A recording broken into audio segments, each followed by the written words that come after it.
नमस्कार सभी को। नमस्कार। सबसे पहले तो मैं बोलना चाहूंगा, आज मैं यहाँ पे दो टॉपिक कवर करने वाला हूँ। एक टॉपिक है अबाउट इंडस्ट्री और एक टॉपिक है व्हाई नेटसप डिफरेंट देन अदर्स। ये दो टॉपिक हो गए। उसके पहले 2 मिनट में बोलना चाहूंगा कुछ। देखिए, आज ये जो वर्चुअल मीटिंग है, ये वर्चुअल मीटिंग की वजह से क्या होने वाला है इसके बारे में थोड़ा मैं बोलना चाहूंगा कि वर्चुअल मीटिंग से जो हमारा सबसे बड़ा हर्डल था, कम्युनिकेशन गैप, वो दूर हो गया। तो यहाँ बहुत बार ऐसा होता है कि एक बड़ा नेटवर्कर है, उसको अगर हम बोलते हैं कि हमारा प्लान सुनने आ जाओ, तो वो मीटिंग में नहीं आता है और मोस्टली वो बोलता है कि मुझे अलग मिलो, मुझे ऑफिस में मिलो। लेकिन अभी क्या होगा कि ऐसे बहुत सारे बड़े बड़े लीडर भी है जो चुपके से कहा ना कहा ये अटेंड करेंगे, भले वीडियो ऑफ करेंगे। तो अच्छे अच्छे लोग यहाँ पे आने वाले, मतलब मैं जो आपको बताने वाला हूँ ये बेनिफिशियल क्यों होने वाला है, ये मैं आपको बोल रहा हूँ। तो बहुत सारे लोग यहाँ पे आने वाले। दूसरी बात मैं बोलूंगा कि अगर शायद आपको मालूम होगा, बड़ी बड़ी कंपनियां बड़े हवा से काम करती है मार्केट में। उनका जो प्रोडक्ट था, वो प्रोडक्ट कौन सा था? इसेंशियल प्रोडक्ट नहीं थे। तो बड़ी बड़ी कंपनियां, नाम नहीं बोलना चाहूंगा, लेकिन मार्केट का जो सीनियर है ये बंद हो गई। उनका पूरा के पूरा प्रोडक्शन बंद है क्योंकि वो इसेंशियल में नहीं आ रहा था। अब ये ऐसे नेटवर्कर है, वो घर पे बैठे हैं, तो ये नेटवर्कर भी अभी हमको मिलने वाले। अभी ये हो गया एक बाजू नेटवर्क का। दूसरा बोलूंगा मैं कि जब जब दुनिया में रिसेशन आता है, आर्थिक मंदी आती है, मतलब हिस्ट्री बता रहा हूं मैं कि दुनिया में जब जब आर्थिक मंदी आती है तब तक डायरेक्ट सेलिंग बिजनेस बढ़ा है। ये आज नहीं, 75 साल का इस डायरेक्ट सेलिंग का हिस्ट्री है। मतलब मैं बोलूंगा कि 98 में एक बार ऐसा ही आर्थिक मंदी आया था, तो उस टाइम डायरेक्ट सेलिंग बिजनेस बढ़ा था। 2008 में इंडिया में डायरेक्ट ऐसा ही आर्थिक मंदी आया था, तब डायरेक्ट सेलिंग बिजनेस बढ़ा था। और अभी ये सबसे बड़ा आर्थिक मंदी आ रहा है पूरी दुनिया में, तो सबसे ज्यादा लोग बेरोजगार होने वाले। तो अच्छे अच्छे वेल एजुकेटेड लोग यहाँ आएंगे। तो आपको दो टाइप के लोग यहाँ मिलने वाले। नेटवर्कर है, दूसरे कंपनी के टॉप टॉप, वो भी मिलने वाले हैं। और जो वेल एजुकेटेड लोग हैं लेकिन अभी उनका जॉब नहीं मिलने वाला, वो लोग भी आने वाले। तो ये दो कैटेगरी लोग आने वाले। तो हमको प्लान प्रेजेंटेशन ये अच्छी तरह से करना पड़ेगा। अभी यहाँ पे इस प्रेजेंटेशन के दो पार्ट मैंने किया है। पहला अबाउट इंडस्ट्री। देखिए, अबाउट इंडस्ट्री अगर नहीं समझेंगे तो जो वेल एजुकेटेड लोग हैं वो इन नहीं करेंगे। मतलब उनको पैसे की तो जरूरत है, लेकिन 100% वो इस इंडस्ट्री को गलत समझते हैं। शायद उन्होंने कभी किया नहीं, लेकिन सुना है ऐसा कुछ होता है, जोड़ने वाला काम होता है। तो इसीलिए अबाउट इंडस्ट्री आपको बताना पड़ेगा। और जो नेटवर्कर है उनके लिए व्हाई नेटसप डिफरेंट, मतलब हम दुनिया की अलग कंपनी क्यों है, ये आपको प्रेजेंट करना पड़ेगा। अभी देखो, मेरा जो नॉलेज है, मैं बहुत बार देखता हूँ नेटसप का नाम लीडर को मालूम है, अदर कंपनी के लीडर्स को प्लान मालूम नहीं। मैं आज आपको चैलेंज देके बोलूंगा, अगर नेटसप का प्लान जिसने अच्छी तरीके से समझा, अच्छी तरीके से, वो जिंदगी में अगर डायरेक्ट सेलिंग करना है तो नेटसप के सिवा कोई कंपनी चुन नहीं सकता। लेकिन ये हम बोल सकते हैं कि हमारा प्लान उनको मालूम नहीं। तो ये नेटसप अलग क्यों, ये मैं बताऊंगा। तो पहला मैं बताऊंगा अबाउट इंडस्ट्री के बारे में। देखिए, अभी इंडस्ट्री के बारे में बोलेंगे तो वहां पे मैंने इंडस्ट्री के बारे में 4 टॉपिक बोले, 4 पार्ट किए उसका। पहला, डायरेक्ट सेलिंग ये क्या है, मतलब what is perfect direct selling क्या है। दूसरा, डायरेक्ट सेलिंग ये वर्ल्ड में कैसे चल रहा है, दुनिया में कैसे चल रहा है। तीसरा, डायरेक्ट सेलिंग ये इंडिया में कैसा आया, इंडिया में बदनाम क्यों हुआ। और चौथा, ये डायरेक्ट सेलिंग अभी क्यों अच्छा हो रहा है। तो भाई ये जो 4 पॉइंट्स है, ये पॉइंट से जो भी एक नॉन नेटवर्कर है शायद उनके दिमाग में गलत चीजें भरी है, तो वो गलत चीजें निकालेगी। और जब गलत चीजें निकलेगी तभी जाके उसको अच्छी चीजें घुसने वाली है। मैं हमेशा बोलता हूँ, अगर मोबाइल में आपको डाउनलोड करना है तो जब तक उसका मेमोरी फुल हुआ है वो डिलीट नहीं करेंगे तब तक वो डाउनलोड नहीं होता है। तो ऐसा ही समझिए, मार्केट में ऐसे ही लोग हैं जो वेल एजुकेटेड लोग हैं लेकिन उनका मेमोरी फुल है। कौन सी चीज से कि डायरेक्ट सेलिंग ऐसा होता है, स्कीम है, मेंबर है, उस गलत चीजों से मेमोरी फुल है। अभी अगर मैं डाउनलोड करना चाहूंगा, मतलब उसमें कुछ डालना चाहूंगा, जाने वाला नहीं, तो ये जब तक निकलेगा नहीं पहले वाला कचरा, तब तक उसके अंदर जाएगा नहीं। एग्जाम्पल आपको भूलना नहीं। मतलब यहाँ पे आज मैं जो बताऊंगा 4 पॉइंट, ये उनके दिमाग का जितना भी गलत चीज है वो डिलीट हो जाएगा। डिलीट नहीं, मैं बोलता हूँ फॉर्मेट हो जाएगा, कुछ नहीं बचेगा। और ये अगर इंडस्ट्री अच्छी तरह बदलेंगे तो अच्छे अच्छे वेल एजुकेटेड लोग भी आपके पास करियर करने आएंगे। जैसे एग्जाम्पल मैं बता रहा, मैं मेरे बारे में बोलूंगा कि मैं पढ़ाई करके क्लास 1 ऑफिसर बनना चाहता था, लेकिन मैंने देखा, इंडस्ट्री को समझा, इसलिए आज फुल टाइम में काम कर रहा हूँ। तो इस इंडस्ट्री को हम समझते हैं 4 पॉइंट में। पहला, what is direct selling. Direct selling ये क्या है, तो ये डायरेक्ट सेलिंग के बारे में बोलेंगे कि this is product distribution system. ये आपको मालूम है लेकिन ये बेसिक में वापस आज कंप्लीट करूंगा। तो प्रोडक्ट डिस्ट्रीब्यूशन सिस्टम मतलब ट्रेडिशनल मार्केट है, वैसा ये डायरेक्ट सेलिंग मार्केट है।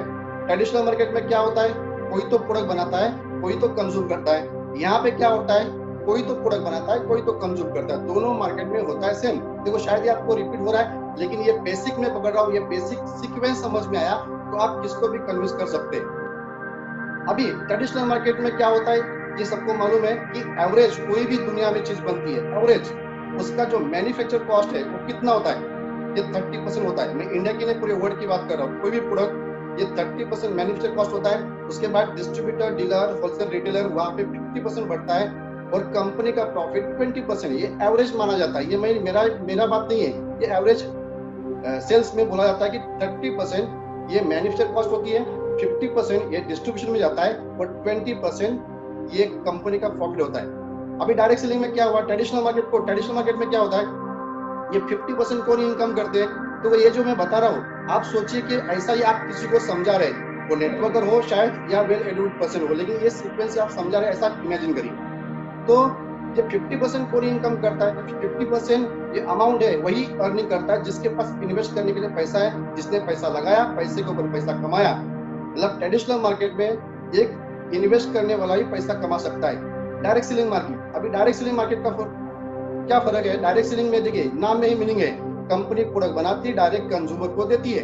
यहाँ जो 50% अमाउंट है किसको मिलता है, आपको और हमको मिलता है। हम क्या काम करते हैं, तो डिस्ट्रीब्यूटर, डीलर, होलसेलर, रिटेलर, उनका काम हम करते हैं, इसलिए वो पैसा हमें मिलता है। अभी दो मार्केट में फर्क क्या है, तो यहाँ पे इन्वेस्ट करना नहीं, लाखों लोग जुड़ते हैं, ज्यादा प्रोडक्ट बिकता है, दुनिया की हर कंपनी को अपना प्रोडक्ट ज्यादा बेचना है, इसलिए ट्रेडिशनल मार्केट से बड़ी कंपनियां, मैं वर्ल्ड की बात कर रहा हूँ, दुनिया की बात कर रहा हूँ, ये ट्रेडिशनल मार्केट से अपना बिजनेस बंद करके ये डायरेक्ट सेलिंग में आते गई और डायरेक्ट सेलिंग दुनिया में बढ़ते गए। बेसिक फर्क में अभी ये आप बोलेंगे सर मैं ये क्यों बताया, तो सबको मालूम है। अगर ये आपने बेसिक नहीं बताया तो शायद 1 घंटे के बाद, 2 घंटे के बाद एक आदमी पूरा प्लान सुनने के बाद वो क्वेश्चन आपको करता है, सर आपका प्रोडक्ट इतना अच्छा है, ये दुकान में क्यों नहीं बिकता। तो देखिए ये जो सीक्वेंस है, ये हर सीक्वेंस में कुछ ना कुछ आंसर उनको मिल रहा है। जैसे मैं आज काम कर रहा हूँ, तो मैंने जितने दिन 1 to 2 किया तो बहुत से लोगों ने मुझे क्वेश्चन पूछे, वो क्वेश्चन का आंसर मैंने इस सीक्वेंस में दिया है। शायद ये आधा घंटे के बाद उसको दिमाग में एक भी क्वेश्चन नहीं रहेगा, इसलिए ये पॉइंट सब इम्पोर्टेंट है। अब ये हो गया पहला पॉइंट, मैंने बताया कि व्हाट इज डायरेक्ट सेलिंग। अब सेकंड देखते हैं कि डायरेक्ट सेलिंग वर्ल्ड वाइड। देखो मैंने 4 पॉइंट बताए थे अबाउट डायरेक्ट सेलिंग के। डायरेक्ट सेलिंग वर्ल्ड वाइड, तो वर्ल्ड वाइड क्या है, तो इसकी शुरुआत कहाँ से हुई, तो डायरेक्ट सेलिंग इसकी शुरुआत हुई 1945। मैं रिपीट करूंगा जो फिगर है, 1945 अमेरिका से, बेसिकली कैलिफोर्निया से इसकी शुरुआत हुई। 1945 में आज कितना साल हुआ, तो 75 साल बिफोर, 75 ईयर बिफोर ये डायरेक्ट सेलिंग की शुरुआत हुई। देखिए अब ये शुरुआत हुई यूएस में, लेकिन वर्ल्ड का सिनेरियो क्या है, वर्ल्ड में कैसा चल रहा है, तो ये जितनी भी डेवलप कंट्री है वहां ये डायरेक्ट सेलिंग फैला शुरुआत में। जैसा यूएस में हुआ, उसके बाद इंग्लैंड, फ्रांस, जर्मनी, दक्षिण Korea, Japan, Malaysia, Singapore, Australia, China, आज अबाउट 42 कंट्री है वहाँ डायरेक्ट सेलिंग ये ग्रो हो रहा है। वहाँ पे कानून बना है, मतलब डायरेक्ट सेलिंग के लिए अलग से उन्होंने लॉ बनाए हैं। बहुत से देश है जिसका जो जीडीपी है उसका जीडीपी बढ़ा है बिकॉज ऑफ डायरेक्ट सेलिंग। जैसे हम बोलते हैं मलेशिया एक छोटा सा कंट्री है, लेकिन उसका जो जीडीपी है ये बढ़ रहा है, उसका ग्रोथ हो रहा है, ये बिकॉज ऑफ डायरेक्ट सेलिंग की वजह से होता है। क्यों, क्योंकि एक कंट्री से अगर कोई कंट्री अदर कंट्री में बिजनेस करती है तो उस देश के लिए फॉरेन करेंसी आता है, इसलिए उस देश का विकास होता है।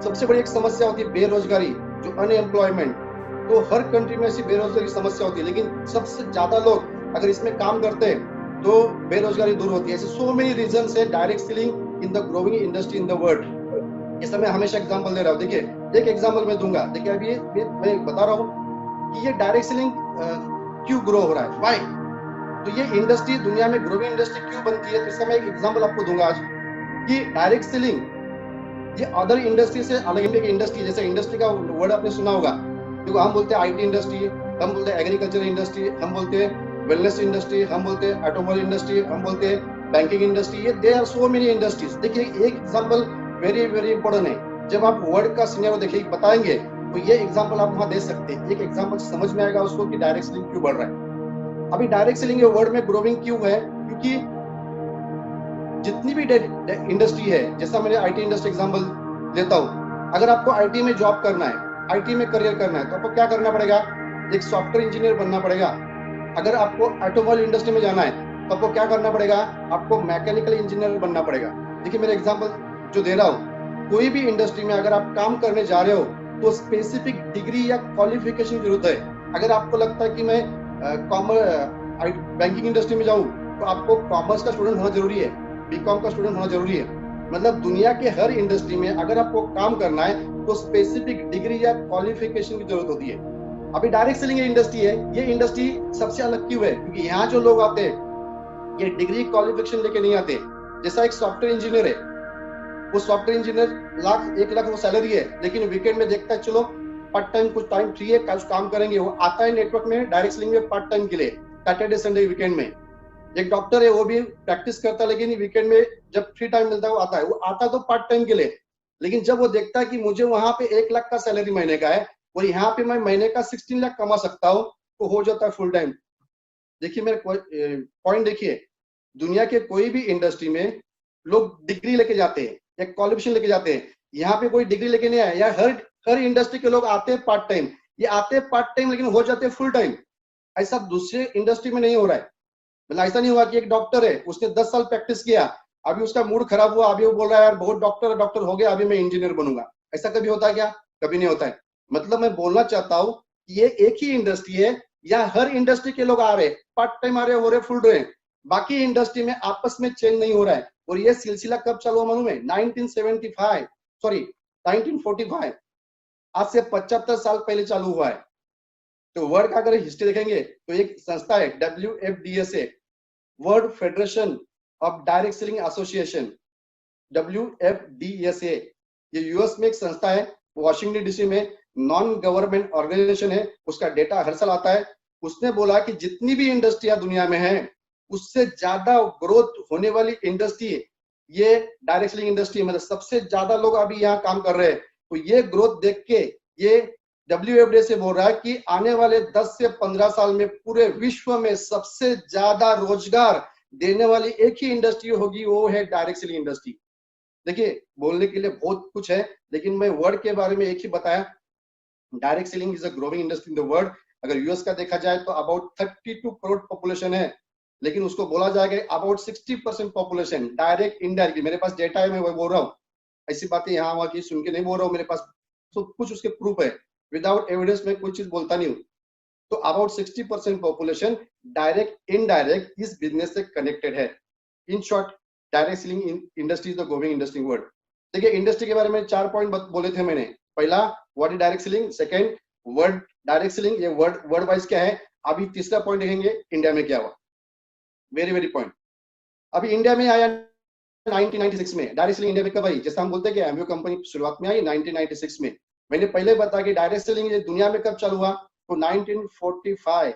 और आया कब इंडिया में? 1996। कितने साल के बाद?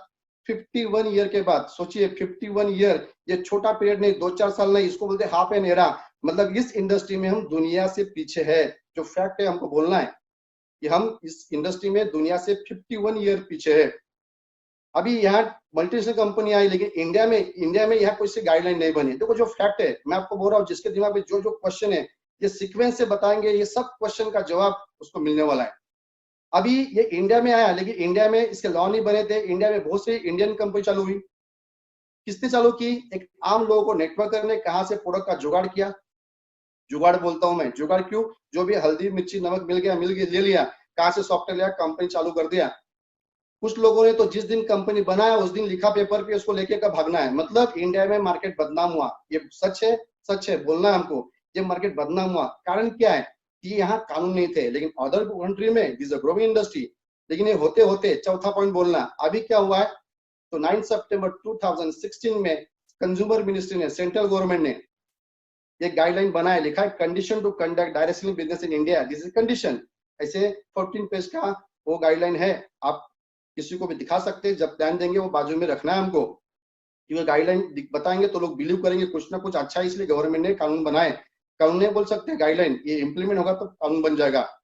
अभी उसमें लिखा है कि ओन प्रोडक्शन करना पड़ेगा, प्रोडक्ट शुड बी ओन। ये सेंट्रल गवर्नमेंट बनाया, ये हर स्टेट गवर्नमेंट को दिया। हर स्टेट गवर्नमेंट में जो कंपनी रजिस्टर होती है उसको बोलते हैं ROC, रजिस्टर ऑफ कंपनीज। जितनी भी कंपनी रजिस्टर है उसको स्टेट गवर्नमेंट दे दिया, उसको बोला कि आप ये डॉक्यूमेंट जमा करो अगर कंपनी चलाना है।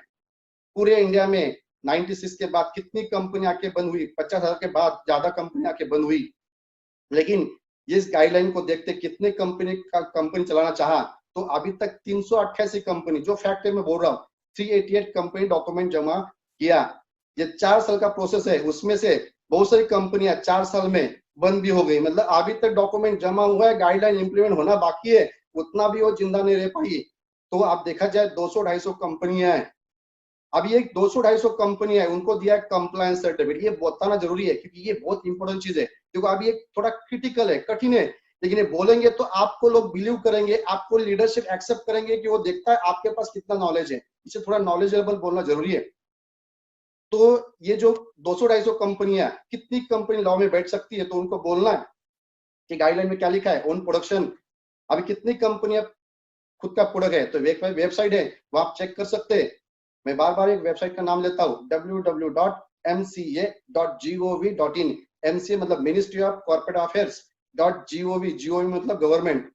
कोई भी कंपनी का नाम उसमें डाल दिए, उस पर दिखेगा आपको कंपनी का ओनर कौन है, उसके ऊपर क्लिक करेंगे और कितने सब कुछ डेटा मिलता है। तो आप बोल सकते हैं कि जो 200-250 कंपनी है उनको कंप्लायंस सर्टिफिकेट दिया, मतलब डॉक्यूमेंट जमा किया, अभी तक परमिशन नहीं है, इसका स्क्रूटिनी होगा, और जो लॉ बैठती है उनको परमिशन मिलने वाला शायद आने वाले 6 महीने में इंप्लीमेंट हुआ। आज ही मैंने एक वीडियो देखा है, जो मिनिस्टर उनका वीडियो, जल्द ही वो सोच रहे इस डायरेक्ट सेलिंग को इंप्लीमेंट करे, जल्द ही गाइडलाइन को इंप्लीमेंट करे, ताकि लोगों का बेरोजगार की समस्या दूर हो, और 100% आने वाले 5-6 महीने में होगा। तो कितनी कंपनियां यहाँ काम कर सकती है, तो उनको बोल सकते हैं ये 200-250 में आप खुद चेक करिए, हमने चेक किया है 90% कंपनियां they don't have their own products, क्योंकि लॉ नहीं थे इसलिए कहां से कहां प्रोडक्ट का जुगाड़ करके वो चल रही थी। ये हम नहीं बोल रहे, आपको बता रहे कहां से चेक करना है। मतलब 10% कंपनी आपको मिलेंगे, 20-25 कंपनी ऐसी मिलेगी जहां पे उसके 1-2 प्रोडक्ट खुद के है, बाकी टाइप किए हुए प्रोडक्ट है। तो as per this guideline Netserv is a leading company जहां उनके पास 60 प्रोडक्ट है, खुद के ओन मैन्युफैक्चर है। मतलब वहां पे क्या लिखा है गाइडलाइन में, प्रोडक्ट शुड बी ओन, और उसका जो ट्रेडमार्क है वो ट्रेडमार्क उसी कंपनी के नाम से रजिस्टर होना चाहिए। क्योंकि आज हम काम करते हैं लेकिन आपके पास 4 कैटेगरी प्रोडक्ट है, एग्रीकल्चर, हर प्रोडक्ट पे लिखा हुआ है बायोफिट। बायोफिट क्या है, दिस आवर ट्रेडमार्क, जो नेटसर्व के नाम से कंज्यूमर मिनिस्ट्री में रजिस्टर है। ये बायोफिट कोई यूज नहीं कर सकता, इसलिए हमारा प्रोडक्ट है, हमारे साइंटिस्ट ने बनाया। हेल्थ केयर, वहां पे लिखा है, हर प्रोडक्ट पे लिखा है Naturamore, Naturamore is our trademark. उसके बाद पर्सनल केयर, वहां लिखा है हर्ब्स एंड मोर, ये हमारा ट्रेडमार्क है। उसके बाद चौथा होम केयर, वहां पे clean and more, this our trademark. तो ये अबाउट इंडस्ट्री के बारे में। देखो अभी ये मैंने बताया, इसमें क्या मालूम हुआ, इसमें ये क्यों बताना जरूरी है कि जो पढ़े लिखे लोग मार्केट में है, शायद उन्होंने सुना है गलत है, ऐसा उसके दिमाग के जो भी क्वेश्चन है गलत है, तो हमने बताया हाँ गलत हुआ क्योंकि यहाँ गाइडलाइन नहीं थे। तो ये सब बताने के बाद उसके दिमाग में जो गलत चीजें है वो निकल जाती है, डिलीट होती है। मैं तो बोलता हूँ डिलीट नहीं होती है, ये फॉर्मेट हो जाती है, और वो आदमी पहले 10-15-20 मिनट में वो काम करने रेडी होता है। तो यहाँ पे मैंने आपको बताया, मैं 2 टॉपिक लूंगा। जो पहला अबाउट इंडस्ट्री, तो अबाउट इंडस्ट्री में 4 टॉपिक आपको बोलना है।